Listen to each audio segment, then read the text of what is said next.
Michael Faraday nasceu em 22 de setembro de 1791 em Londres e era o terceiro filho de uma família bastante humilde. Com apenas 13 anos, ele foi obrigado a abandonar os estudos e procurar trabalho, com o objetivo de ajudar a família, e colocou-se a serviço de um livreiro. Foi assim que ele obteve acesso a um vasto acervo de livros que acabaram despertando-lhe o fascínio pelo mundo da ciência. A partir de 1810, ele começou a frequentar as palestras da famosa Sociedade Filosófica da cidade de Londres, entidade que se dedicava particularmente à filosofia natural. Em 1812, Faraday obteve um convite para assistir a um conjunto de 4 palestras sobre o tema de eletroquímica, que seriam proferidas por Humphry Davy, um renomado professor de química. Ele apreciou muito essas conferências, anotando-as por inteiro para comentá-las e ampliá-las posteriormente com desenhos e ilustrações.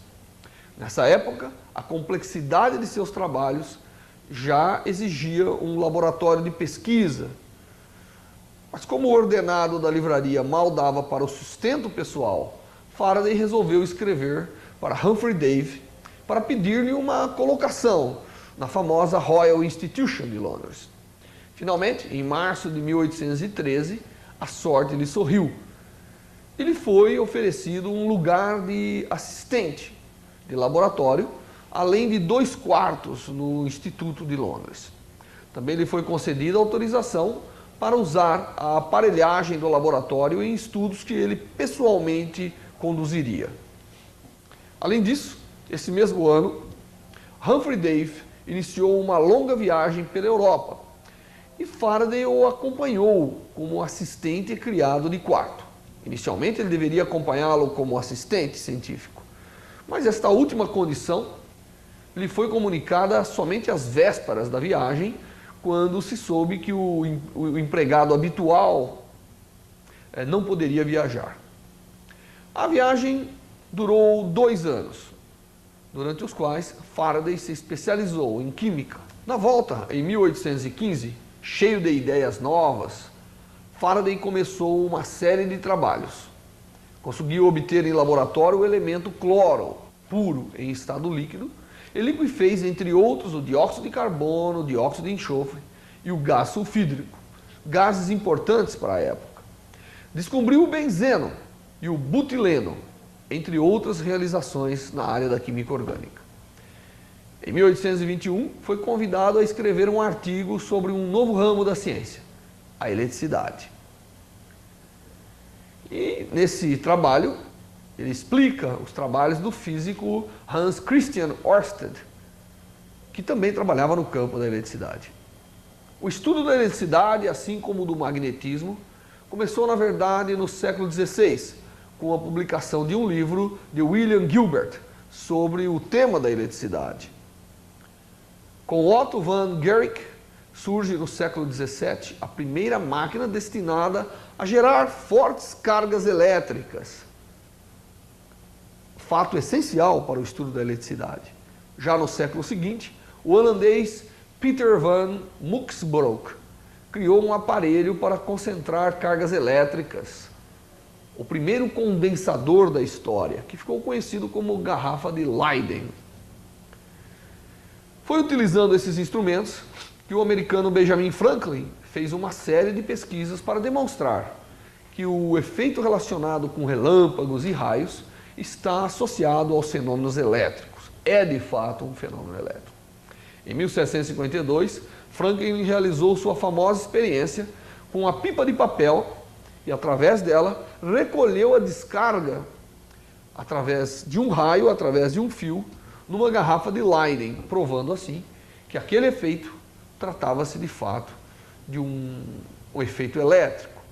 E a carga tinha as mesmas características das cargas obtidas nas máquinas elétricas. Posteriormente, Faraday realizou uma célebre experiência.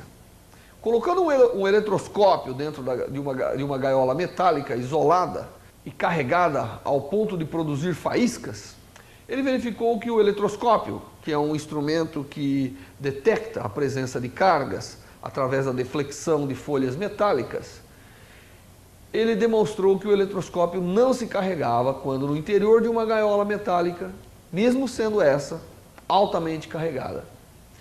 E concluiu que isso acontecia porque a distribuição de cargas elétricas que se acumulavam sobre a superfície externa dos condutores cria condições para que na gaiola o campo elétrico, o efeito elétrico, seja nulo. No final do século XVII, os cientistas começavam a relacionar os fenômenos elétricos e magnéticos com o famoso efeito da gravidade.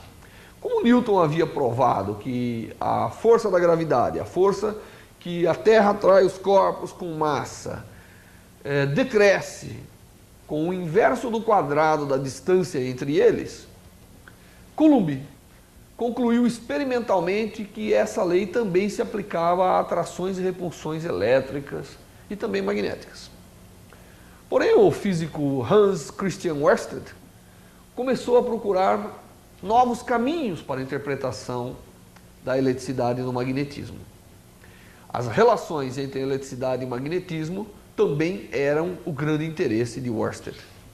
Entretanto, só depois da descoberta da pilha voltaica é que o Ørsted pôde obter bons resultados. Em meados de 1820, o Ørsted conseguiu provar que quando a corrente elétrica passa por um condutor metálico, surge ali um efeito magnético. Efeito esse que é capaz de desviar a agulha imantada de uma bússola, mostrando o efeito. Faraday começou a estudar diversas possibilidades surgidas com a descoberta de Ørsted, tendo sido o primeiro a conseguir um progresso real nesse campo. Colocando uma pequena agulha magnética em diferentes posições em relação ao fio retilíneo pelo qual passa uma corrente elétrica, Faraday concluiu que existe uma tendência do polo da agulha, do polo norte da agulha, em girar ao redor do fio, mostrando assim que existia ao redor do fio um efeito magnético. Também observou que a corrente, fluindo por um anel de corrente, um loop, fazendo um anel com o fio, também produzia efeitos magnéticos que tinham a tendência em orientar-se quando colocado próximos aos polos de um ímã, que era e é um magneto permanente. Em 1824, ele publica os resultados dessas importantes experiências no campo da eletricidade e do magnetismo e descreve os instrumentos utilizados, uma base na qual montou um fio pelo qual passava uma corrente que girava ao redor de um ímã. Essa era a descrição do seu experimento básico. E era, na realidade, um protótipo elementar para um motor elétrico, na sua forma mais simplificada, evidentemente. Na época, porém, Faraday não se preocupou com as possíveis aplicações práticas que aquele efeito mecânico envolvendo correntes elétricas e campos magnéticos poderiam proporcionar. Ateu-se somente em fazer as demonstrações científicas envolvidas. Com esse trabalho de correlação da corrente elétrica com campos magnéticos e o efeito mecânico que isso gera, porque afinal uma bobina passando corrente, colocada entre os polos de um ímã, era capaz de girar, como se fosse num toque de mágica, e esse giro, evidentemente, advém de forças. Daí a conexão eletricidade, magnetismo com efeitos mecânicos. Com essas demonstrações, evidentemente, seu nome passa a crescer, a ter mais prestígio no meio científico londrino. E no mesmo ano, ele é convidado para ser membro da Royal Institution, honraria concedida apenas aos cientistas de renome mundial. No ano seguinte, a essa indicação, ele é indicado também para exercer o cargo de diretor dos laboratórios da entidade. O fato de os campos magnéticos variáveis induzirem correntes elétricas foi descoberto por Faraday em 1831. Outra verificação importante do cientista é que a intensidade da corrente induzida depende da velocidade com que o ímã se aproxima ou se afasta do circuito desligado. e que o sentido da corrente induzida é invertido quando o ímã se aproxima ou se afasta.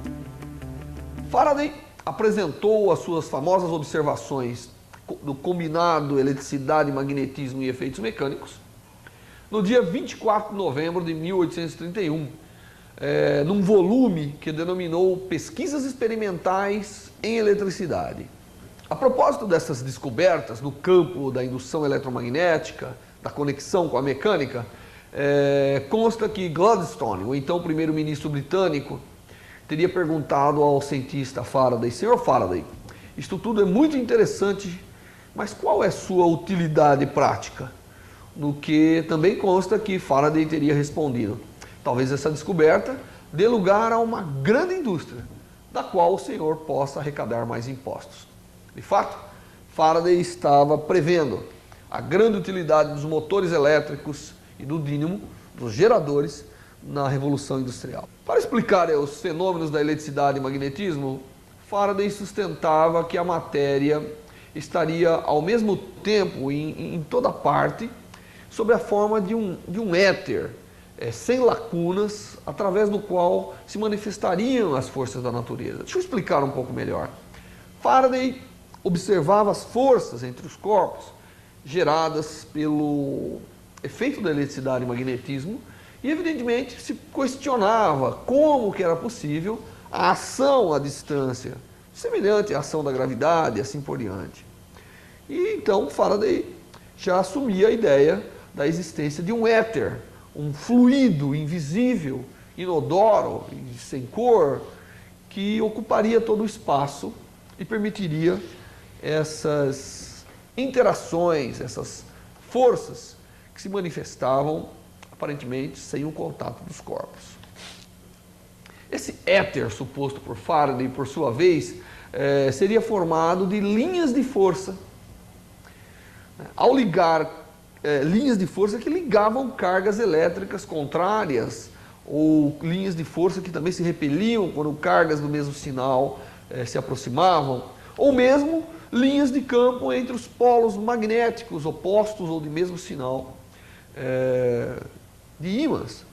Para Faraday, as linhas se originavam em polos e terminavam em polos opostos. Então, como o polo norte e o polo sul, as linhas de campo para ele constituíam esse éter. Essas linhas de força magnética podem facilmente ser visualizadas se você espalhar limalhas de ferro sobre uma placa de vidro ou uma folha de papel e se aproximar do lado oposto, os polos de um ímã. Você vai ver que as limalhas se ordenam, não é? Formando linhas de fato, acabando ligando os dois polos, os polos opostos.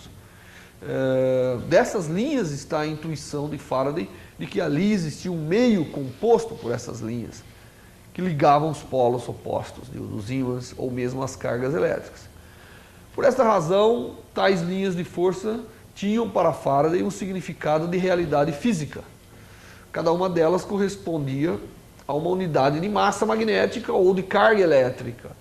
Um certo número de linhas constitui um volume ou um tubo de força ligando os polos contrários. Esses tubos variavam de diâmetro, segundo Faraday, à medida que se afastavam das fontes de linha, das suas origens, dos polos. A orientação do tubo de linhas de força em qualquer ponto do espaço indicava a direção do campo elétrico ou magnético naquele ponto.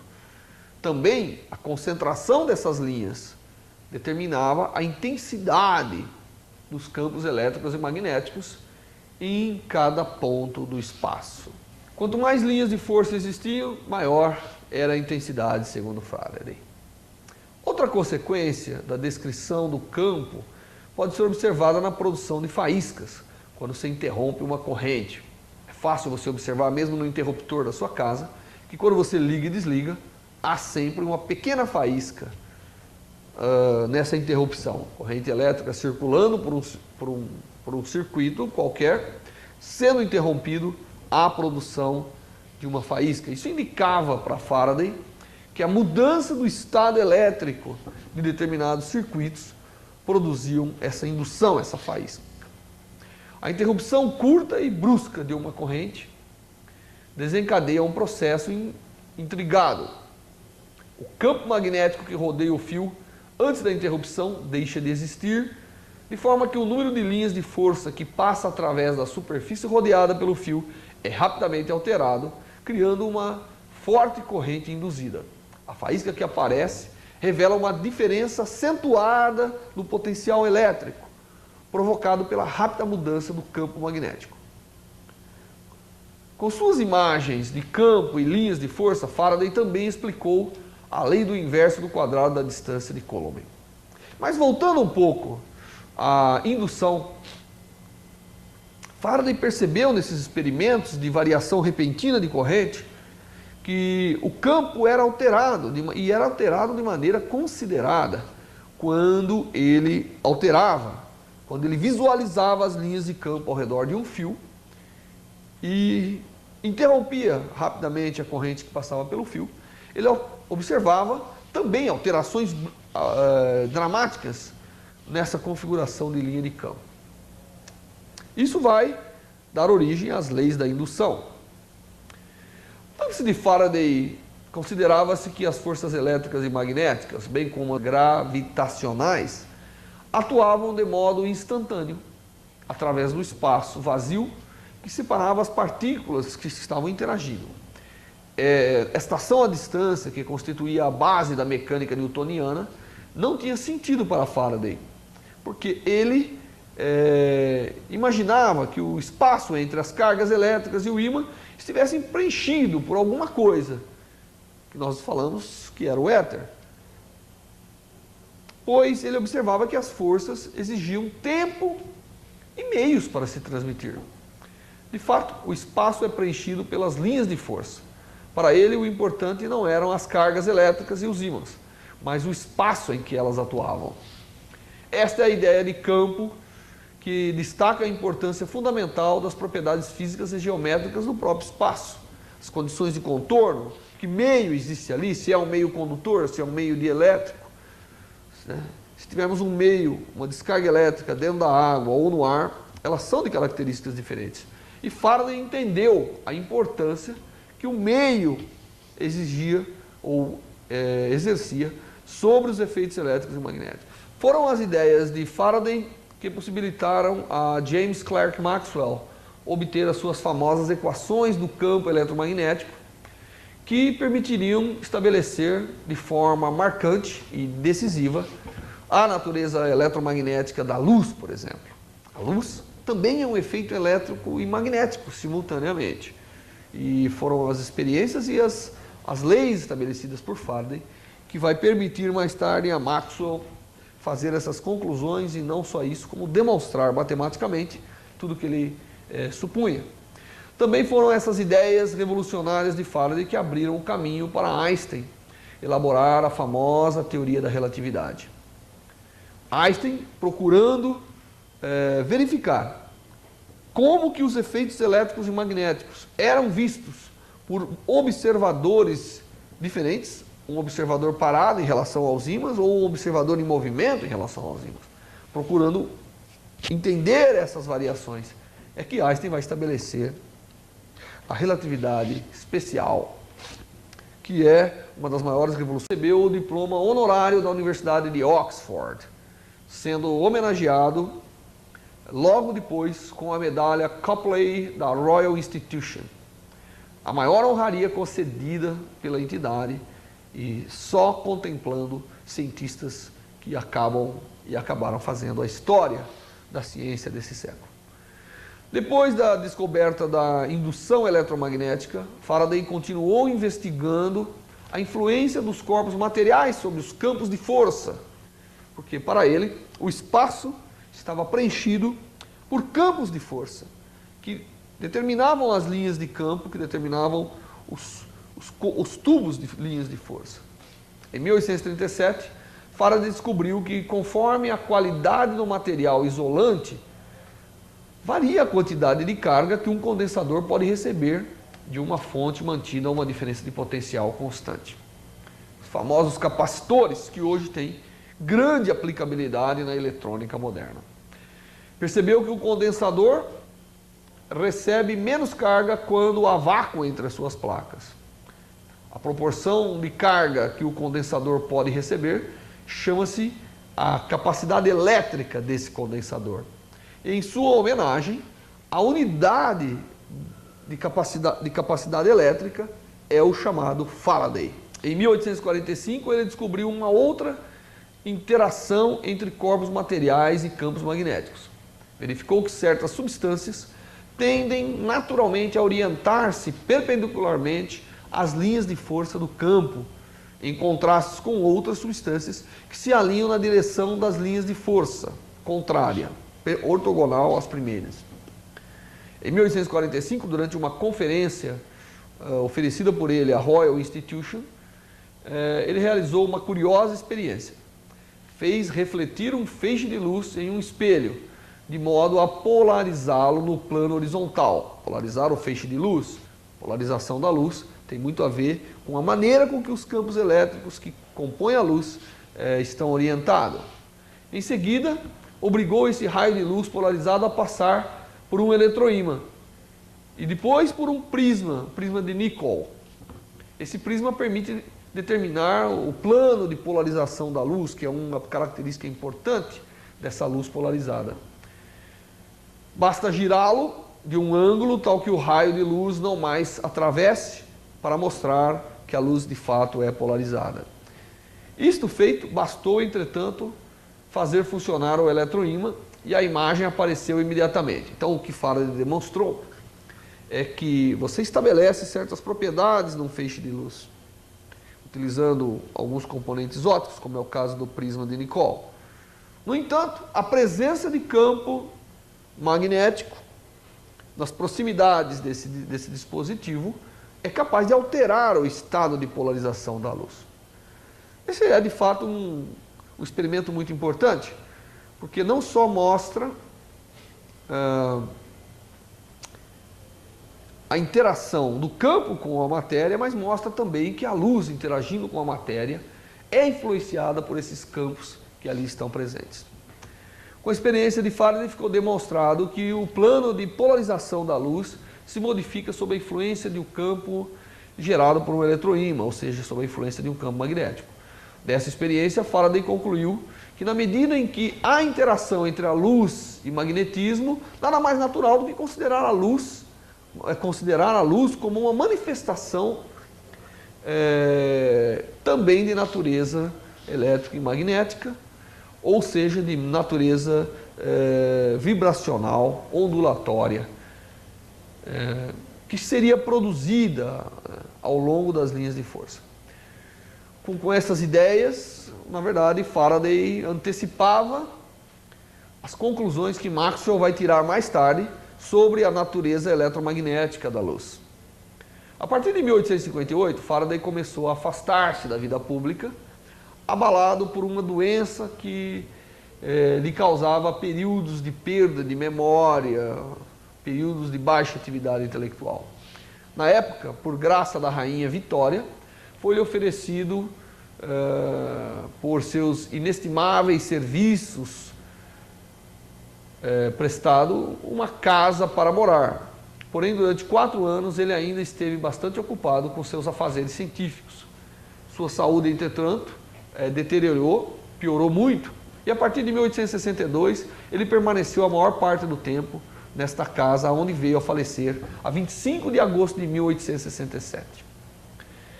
Seu cortejo fúnebre foi um acontecimento de importância oficial na Grã-Bretanha, sendo enterrado na abadia de Westminster. Os trabalhos de Faraday, posteriormente utilizados por Maxwell e Einstein, levaram ao desenvolvimento praticamente de toda a física moderna que temos hoje em dia. E isso tudo advém dos estudos dos fenômenos eletromagnéticos, principalmente dos conceitos envolvidos e a interação desses conceitos com o campo da mecânica.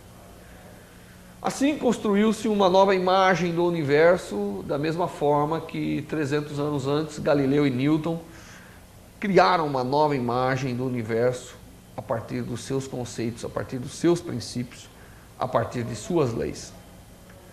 Por essas razões, Faraday é um desses cientistas que de fato marcaram a ciência do século que viriam, colocando-se entre certamente os maiores nomes da ciência.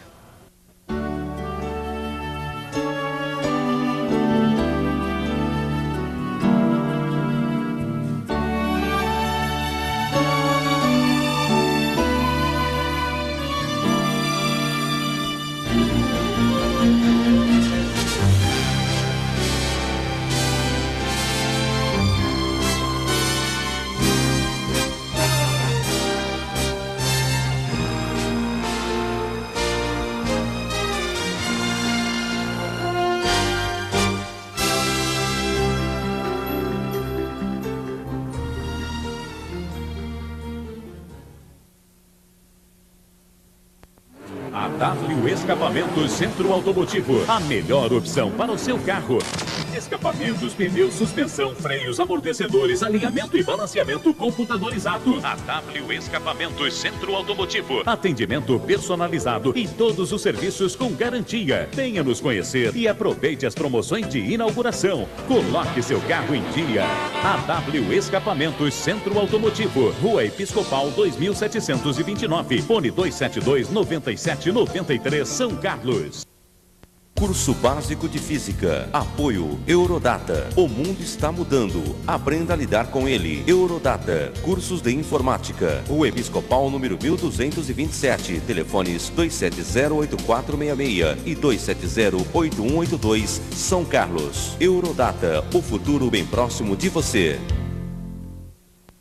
A W Escapamentos Centro Automotivo, a melhor opção para o seu carro.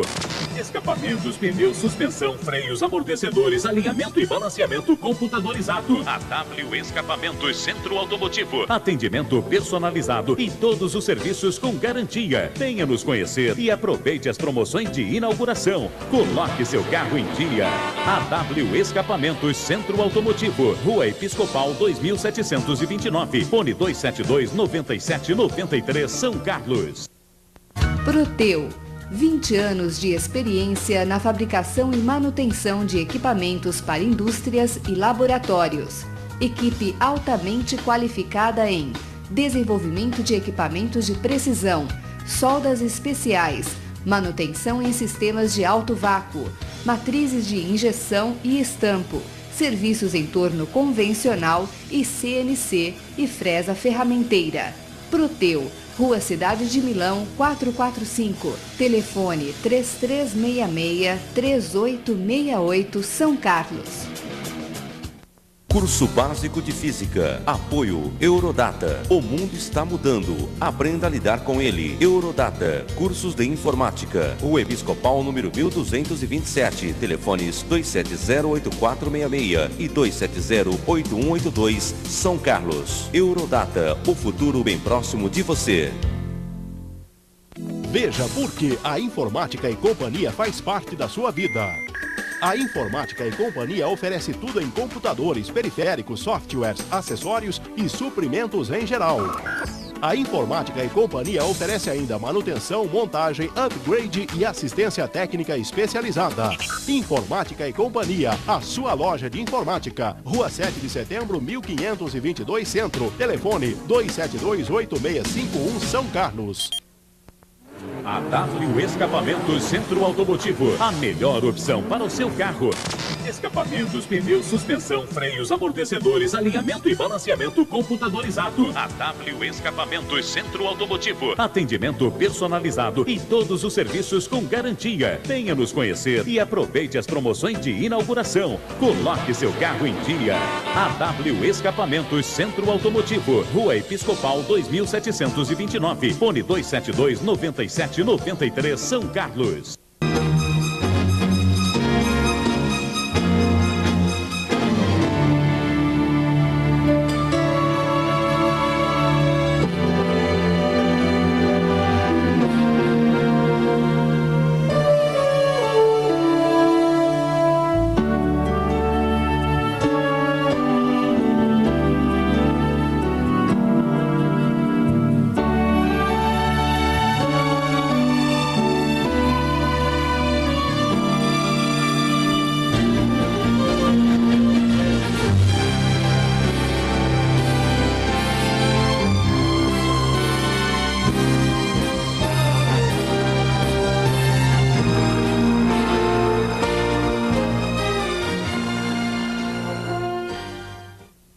italiano Guillermo Marconi nasceu em 25 de abril de 1874, na cidade de Bolonha, na Itália.